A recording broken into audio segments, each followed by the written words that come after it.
Մահացու ցուրտ է Ամերիկայի շատ նահանգներում, ձյունը 18 մարդու մահվան պատճառ է դարձել։ Զոհերի մեծ մասը Նյու Յորքից է, նրանք ըստ նահանգապետի սառնամանիքից են մահացել։ Մասաչուսեթսում մի կին մահացել է ձյուն մաքրող մեքենայի հարվածից։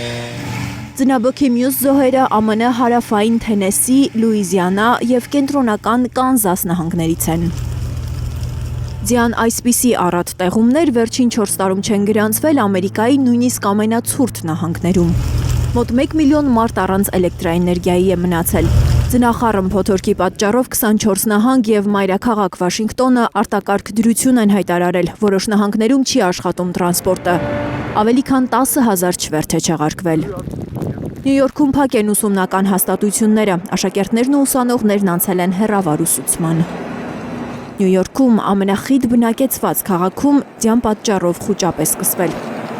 Մարդիկ դատարկել են խանութները, քանի որ քաղաքապետը հայտարարել է, որ վաղը տեղումներն ավելի առատ են լինելու։ Հորդորել է բնակիչներին մնալ տանը։ Լիլիթ Գասպարյան, Էլեն Յահինյան, Հայլուր։